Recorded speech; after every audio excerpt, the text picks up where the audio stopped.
सड़क हो, बिजली हो, सुशासन की संरचना की खड़ा करने का काम, बिहार के गांव के इंफ्रास्ट्रक्चर को ठीक किया, गांव में हमारी बहनें कैसे पढ़ सके इसकी चिंता किया। आज दोनों, मैं तो यही कहता हूं कि भारत यदि विकसित होना है तो बिहार को समृद्ध होना होगा, और समृद्ध होने के रोज सीखना पड़ेगा। हमारा इतिहास इस देश को दिशा देने का काम किया।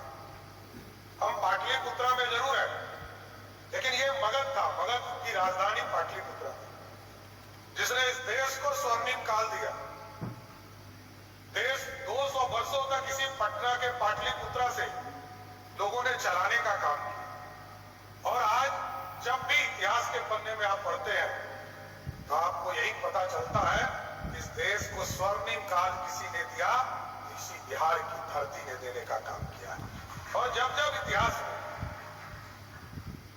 चाहे वो अर्थशास्त्र का मामला हो या किसी भी स्तर पर हार्वर्ड की चर्चा हुई, नालंदा की चर्चा हुई, और याद कीजिए कि आज से 2000 वर्ष पहले दो बड़े यूनिवर्सिटी, मगध में यदि 3 बड़े यूनिवर्सिटी थे, जो एक तक्षशिला था वो पाकिस्तान में रह गया, और 2 बड़े यूनिवर्सिटी थे इसी बिहार की धरती पर, नालंदा और विक्रमशिला हुआ करता था। एक तो आदरणीय प्रधानमंत्री जी ने और आदरणीय नीतीश कुमार जी ने नालंदा की शुरुआत करा दी, और हमें यह टारगेट भी दिया गया कि हर हालत में इस फाइनेंशियल ईयर में विक्रमशिला को भी जमीन पर उतारने का काम किया जाएगा। गौरवशाली इतिहास उसको स्थापित करना है, लेकिन इसके साथ साथ दुनिया के कॉन्टेस्ट में खड़ा होना है। लोग कहते हैं बिहार पीछे छूट गया, अर्थव्यवस्था हो, सामाजिक संरचना हो, या हमारे नौजवान यहां से पलायन कर रहे हैं। इस पूरे चीजों पर चर्चा हमको करनी है सर। और एआई ऐसा सेंटर है, समिट जो आज आप लोगों ने रखा है, इसके लिए मैं सबसे पहले आपको धन्यवाद देता हूं। और आगे भी आईटी डिपार्टमेंट आगे भी इसी तरह के समिट को लगातार करते रहेगा जब तक हम एआई के स्तर पर खड़ा नहीं होंगे। और ये मेरा मानना है कि हम अभी जब सहयोग कार्यक्रम हमने शुरू किया, पूरे बिहार में सभी प्रखंडों में हमने एक एक पंचायत को चिन्हित किया, आम लोगों को उससे जोड़ा, उनकी समस्या को जोड़ा, उनको जो दुख दर्द है उससे जोड़ने का काम किया। ये टेक्नोलॉजी का सबसे महत्वपूर्ण रोल होगा आगे कार्रवाई के लिए, क्योंकि मैंने तय किया है कि 10 दिन तक यदि किसी ने काम नहीं किया तो मेरा कार्यालय उसको पहला नोटिस देने का काम करेगा। 20 दिन में उसको सीएमओ दूसरा नोटिस देगा, तीसरा नोटिस उसको 25 दिन पर देगा, और 30 दिन तक यदि उसने कोई ऑर्डर नहीं किया तो 31वां दिन मुख्यमंत्री के आदेश से वे स्वयं ही निलंबित हो जाएंगे, उनको किसी ऑर्डर की जरूरत नहीं। और ये टेक्नोलॉजी आपका है, एआई का, लेकिन हम लोग इसको आगे बढ़कर कर रहे हैं। और अब तो पुलिसिंग में भी इसकी जरूरत है साथ। यहां डीजीपी साहब बैठे, मैं अभी दिल्ली गया था, जब एआई समिट दिल्ली में हो रहा तो मैंने अभय जी से कहा था कि सभी डिपार्टमेंट को कहिए कि जो आईटी से जुड़े हुए सब्जेक्ट हैं सभी डिपार्टमेंट इसमें वर्कआउट करें। उनके यहाँ एआई का प्रयोग कैसे हो सकता है इसको उपयोग करें। मैंने एक छोटा उदाहरण मैं देता हूं। अभी मैंने बिल्डिंग डिपार्टमेंट में एआई से मैंने कुछ टेंडर्स को फिर से रीजांच कराया, और आपको जानकर खुशी होगी किसी में 7%, किसी में 8%, किसी में 6% पैसा बचाने का काम एआई कर रहा है। ये सबसे महत्वपूर्ण, क्योंकि हम तो सीखना है। लोग जब फेसबुक आया था, ट्विटर आया था, तब भी लोगों ने सीखा था। और मैं तो कई बड़े नेता को देखता हूं, यहाँ विजेंद्र राव बैठे हमारे सबसे सीनियर मिनिस्टर में से, 80 वर्ष से अधिक उम्र है, लेकिन इनको भी देखिएगा ये फेसबुक और ट्विटर पर पूरी तरह एक्टिव रहते हैं और बिहार की जनता से जुड़ने का काम। तो हमको तो जुड़ना पड़ेगा।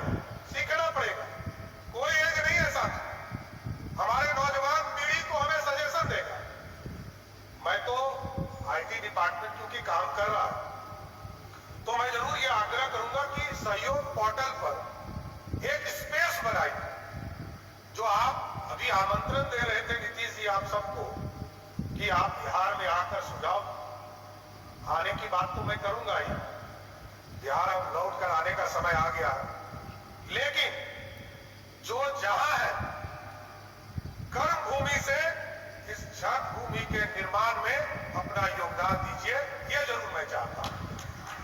क्योंकि कर्म भूमि तो आप बाहर जाकर अब बड़े होंगे, कोई मजदूरी करने जा रहा है तो वो मेरी चिंता है, इसमें कहीं दो मत नहीं, सरकार उसके लिए चिंता करेगी। लेकिन कोई अच्छा काम करने जा रहा है, कोई बड़ा इंडस्ट्री स्थापित किया हुआ, किसी ने आईटी सेक्टर में काम किया और देश दुनिया में उसका नाम बढ़ रहा है, तो वो जरूर वहां रहे। लेकिन बिहार में बिहार के चीजों को स्थापित करने के लिए, क्योंकि मैं चाहता हूं कि जन्मभूमि का कर्ज आप कर्म भूमि से भी उतारने का काम कर सकते हैं, इस दिन पर काम करते हुए। और ये कई सेक्टर है साथियों, ये सिर्फ बिहार में इंडस्ट्री खड़ा करना ही मकसद नहीं, बिहार की अर्थव्यवस्था को ठीक करना है। आदरणीय विजेंद्र राव यहां बैठे, अभी इन्होंने 3,47,000 करोड़ का बजट पेश किया था, लेकिन आपको जानकर आश्चर्य होगा कि हमारी रेवेन्यू आज भी 60,000 करोड़ पर रहा, आगे हम 70,000 करोड़ जा रहे हैं। लेकिन ऐसी संरचना खड़ा कीजिए, इसलिए मैंने कहा सजेशन चाहिए, और सजेशन के लिए पोर्टल में ही एक स्पेस हमें जी दीजिए, जिससे बिहार या बिहार में काम करने वाले लोग या बिहारी देश और दुनिया में कोई भी हो या भारत का कोई भी व्यक्ति चाहता है कि मगध के गौरवशाली इतिहास को वापस लाना है, इसमें सहयोग करना चाहता है, तो अपना सजेशन उस पोर्टल के माध्यम से बिहार सरकार को देने का काम करें, जिससे कि हम स्थापित कर सकें। क्योंकि हमारा जो गौरवशाली इतिहास रहा है, यह नॉलेज की धरती है। और आप जानते हैं भगवान बुद्ध को भी सिद्धार्थ से बुद्ध बनाने का काम इसी धरती ने किया। मोहनचंद करमचंद गांधी जी को भी यदि बापू बनने का मौका दिया, इसी बिहार के चंपारण की धरती ने देने का काम किया। यहाँ तो कई लोग आए जिनको हम बड़ा करते रहे।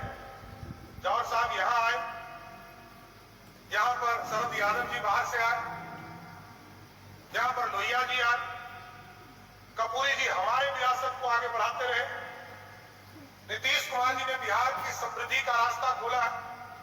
कई चीजें इस बिहार में हुआ ऐसा, लेकिन आगे भी अब तेज गति से बढ़ने का मौका है।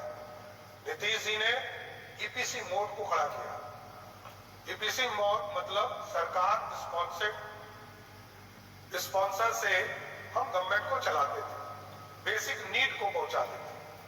लेकिन अब हमको लगता है कि हम पीपीपी मोड पर चले, क्योंकि हमने देखा कि 1970 में मैरीन ड्राइव बना बॉम्बे में, हमने 2012-13 में पटना में मैरीन ड्राइव की कल्पना की, 2025 में पूरा हुआ। लगभग 12 से 13 वर्ष लगे, लेकिन अभी हम ये मात्र 21 किलोमीटर का स्ट्रेच है, अभी हम 125 किलोमीटर का गंगा एक्सप्रेसवे बना रहे हैं। हम आपको स्वस्थ करते हैं, इसको 3 साल में पूरा करेंगे और ये 19,000 करोड़ का प्रोजेक्ट होगा। लेकिन ये 100% पीपीपी मोड के रास्ते पे चलाएंगे। गवर्नमेंट स्पॉन्सर स्कीम जन कल्याण के लिए, समाज की उन्नति के लिए, उसके उत्थान के लिए। लेकिन यदि इंफ्रास्ट्रक्चर को ठीक करना है, समाज में अर्थव्यवस्था को ठीक करना है, तो इंडस्ट्री को लाना पड़ेगा। कई पॉलिसीज हम लोगों ने बनाया है जीसीसी का माध्यम से, आईटी के सेक्टर में डाटा सेंटर बने। इंडिया में सबसे अच्छा, सबसे बेस्ट पॉलिसी किसी ने दिया है, वो बिहार दे रहा है। और आपको जानकर खुशी हो, अभी जितने भी इंडस्ट्रीज आ रहे हैं, वो सबसे ज्यादा बिहार में इन्वेस्ट करना चाहते हैं। बिहार में चाहते हैं कि इंडस्ट्री खड़ा हो, डाटा सेंटर बने, आईटी का हब बने, पावर सेक्टर हमारा आगे बढ़े। और पावर सेक्टर ऐसा है जिस बिहार में आज से 20 साल पहले हम बिजली के लिए तरसते थे। गांव में 5 घंटा बिजली होता था, शहर में 10 से 12 घंटा बिजली होता था। आज हम सरप्लस बिजली लेकर बैठे हैं और हमारा टारगेट भी है कि लगभग 10,000 मेगावाट आज उत्पादन हम कर रहे हैं भारत सरकार के सहयोग से। आगे के दिनों में अगले 5 वर्षों में इसके दुगने पावर प्लांट खड़ा कर 20,000 मेगावाट बिजली उत्पादन करने का काम करना है। क्योंकि आईटी का सेक्टर पर यदि काम करना है और यदि सेमीकंडक्टर पे काम करना है तो पावर हमको अनकट चाहिए और बिना इंडस्ट्री के हम आर्थिक रूप से खड़ा नहीं हो पाएंगे। तो इन सारे सेक्टर्स को आगे बढ़ाने का काम लगातार कर रहे हैं। इंडस्ट्री को भी और ताकत देने का काम किया है और हमारे जो यहाँ नौजवान पीढ़ी है इससे जरूर मैं आग्रह करूंगा कि हम लोगों को सुझाव भी देते रहिए। यहाँ क्योंकि हम लोग तो 27 साल से सदन में बैठे हैं और जो नई पीढ़ी है इसके पास नई टेक्नोलॉजी है, नई रूपरेखा हम लोग को भी सिखाना पड़ेगा। बिहार के नेताओं को, बिहार के ऑफिसर्स को, सबको सिखाना पड़ेगा। एआई के माध्यम से बिहार को बदलने का रास्ता बनाना है। इतना ही आग्रह करना चाहता हूं आपसे, क्योंकि हम तो सरकार के माध्यम से चीजें करेंगे लेकिन एआई ऐसा व्यवस्था है। अब एक छोटा उदाहरण मैं पुलिस की चर्चा करके छोड़ दिया था। अभी मैं देखता हूं एआई जनरेटेड यदि कोई कैमरा होता है, यदि मान लीजिए पटना में लगभग 4,000 सीसीटीवी कैमरा लगा है और यदि एक बार हरे गमछे वाले को पकड़ना है और एक बार खाली कह दीजिए आई को कि हरा गमछा वाले को खोजिए तो कितना जल्दी पकड़ा जाएगा? पकड़ा जाएगा कि नहीं पकड़ा जाएगा? तो मैं किसी के तरफ इशारा नहीं कर रहा हूं, लेकिन मेरे लिए अपराधी का जात नहीं है साथियों, यह ध्यान रखिएगा। मेरे पुलिस वाले को मेरी पूरी खुली छूट है। आज वातावरण यदि बदला है, नीतीश जी ने सुशासन स्थापित किया, स्पीडी ट्रायल चलाया, रूल ऑफ लॉ लाया, लेकिन यदि अपराधी पुलिस को चैलेंज करता हो तो उसको 48 घंटे में जवाब देना चाहिए। इससे कभी कोई नहीं सकता। अपराधी किसी जात का हो, किसी धर्म का हो, उस पर पुलिस कार्रवाई करेगी। हम तो यही कह रहे थे कि अब क्या लोगों से पूछ के गोली मारेगा क्या? अरे अपराधी को अपराधी की तरह ट्रीट करना है, कहीं कुछ नहीं। किसी जाति, किसी धर्म का हो, यदि बिहार के प्रशासनिक व्यवस्था से कोई छेड़छाड़ करता है उसके लिए कोई जात नहीं, कोई धर्म नहीं, एकदम स्पष्ट रहिए। रूल ऑफ लॉ स्थापित करना। और यदि आज हजारों बच्चे, लाखों बच्चे हमारे आगे बढ़ रहे हैं तो सुशासन का प्रतीक है और आगे और अच्छा करना है। इसलिए अभी मैंने कहा है कि 534 ब्लॉक है हमारे, डिस्ट्रिक्ट हेडक्वार्टर है। 534 ब्लॉक में हम सभी जगह हमने कहा मॉडल स्कूल बनाना है। और जो हमारे डिस्ट्रिक्ट हेडक्वार्टर्स है, जैसे पटना है, पटना में हमने कहा है कि 10 मॉडल स्कूल बनाइए। जैसे गया जी, बिहार शरीफ, भागलपुर, पूर्णिया, दरभंगा, मोतिहारी, हाजीपुर, मुजफ्फरपुर, छपरा, ये जो शहर है जहां नगर निगम है वहां पर 5-5 मॉडल स्कूल बनाना चाहिए। और सभी डिस्ट्रिक्ट हेडक्वार्टर जो छोटे हो बड़े हो सब पर 3 से 4 मॉडल स्कूल बनाए। और मॉडल स्कूल की कल्पना मेरा स्पष्ट मानना, उस स्कूल में ऐसी व्यवस्था खड़ा करना है साथियों कि सरकार के मंत्री और ऑफिसर अपने बच्चे का एडमिशन कराने के लिए उस स्कूल में तरसे। उस दिन मेरा मकसद पूरा। क्योंकि अभी हम कॉन्वेंट में बच्चों को भेजते हैं, हम अपने बच्चों को सरकार के स्कूल के बदले जो मिशनरी के कॉन्वेंट है वहां भेजना चाहते हैं, या अच्छे बड़े स्कूल जो ब्रांडेड है उसमें भेजना चाहते हैं। लेकिन जो बिहार के टैलेंटेड बच्चे हैं उनको हर हालत में टैलेंट के लिए वहां कोचिंग भी हम चलाएंगे।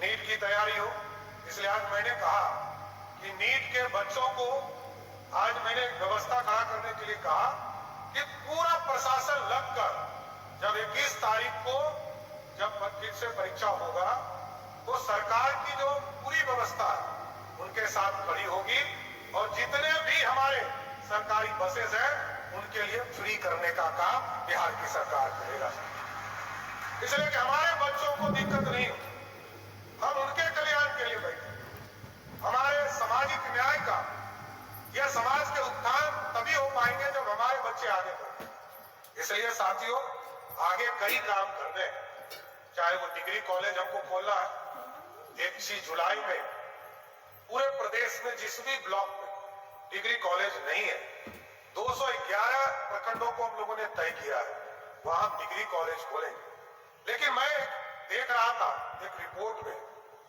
कई ऐसे स्टेट है जहां ये नॉलेज की धरती बिहार है, लेकिन मैथमेटिक्स का यूनिवर्सिटी कहां है? उड़ीसा में। आर्किटेक्चर का यूनिवर्सिटी कहां है? अहमदाबाद में। तो मैंने ये तय किया है आगे के दिनों में, चाहे वो फिजिक्स का यूनिवर्सिटी बनाना हो या मैथमेटिक्स का यूनिवर्सिटी बनाना हो, केमिस्ट्री का यूनिवर्सिटी बनाना हो या आर्किटेक्चर का यूनिवर्सिटी बनाना हो, इसी बिहार की धरती पर स्थापित करने का काम हमारी सरकार करेगा सर। इसलिए आज इस एआई के समिट में आप लोगों ने बुलाया, मैं आपको इस पूरी टीम को, नीतीश मिश्रा जी को, अभय जी को, निखिल जी को और पूरे आए हुए जो हमारी नई पीढ़ी है, इसको मैं बधाई देता हूं कि आगे हम लोगों को भी सीखिए, आप भी सीखिए और इस पूरी व्यवस्था को मजबूती के साथ एआई के साथ बिहार को जोड़ने का काम कीजिए। बेटा ये